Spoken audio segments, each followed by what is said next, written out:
Ambassador, welcome to the program. Latest news today, the Pentagon's moved to put up to 8,500 U.S. forces on high alert.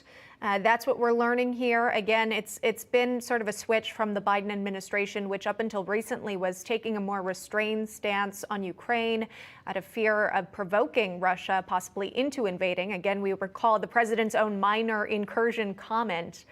What do you make of this decision to have troops on standby?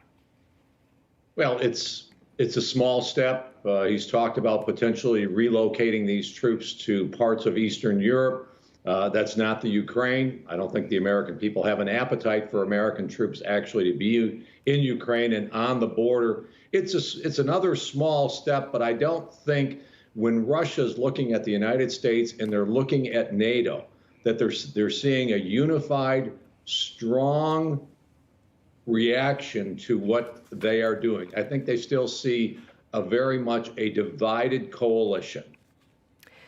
Yeah. And there's a lot of questions about that. The fact that the U.S., again, putting forth these troops on standby, the fact that there have been discussions about sanctions within Congress as well. Where are our NATO allies in all of this? Are they taking similar steps? Well, they're all over the place. I mean, you have, there's reports that the Dutch have agreed, the Dutch government has agreed to, send equipment, defensive equipment to Ukraine. That's a positive step. You have the Germans that are requiring the Brits that if they're delivering supplies to Ukraine by air, they have to fly around German airspace because, the Germans are not in favor of sending this type of equipment into Ukraine. You have the French president, Macron.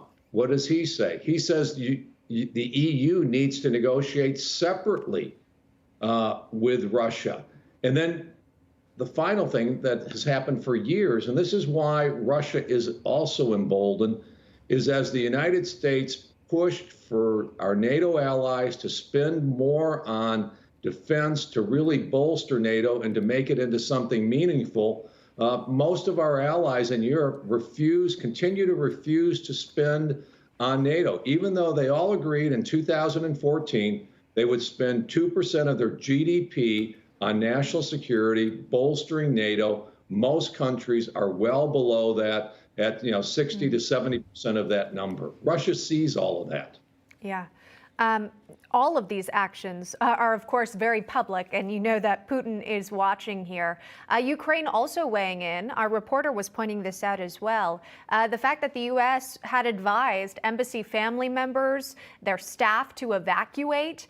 The move is met with criticism from Ukraine's foreign minister, who responded. I'll read this tweet for you. He said, while we respect the right of foreign nations to ensure safety and security of their diplomatic missions, we believe such a step to be a premature one and an instance of excessive caution.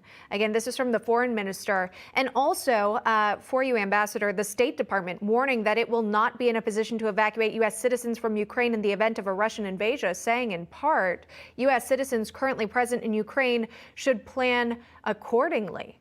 What does that tell you about sort of the timeline we're facing about a possible Russian invasion?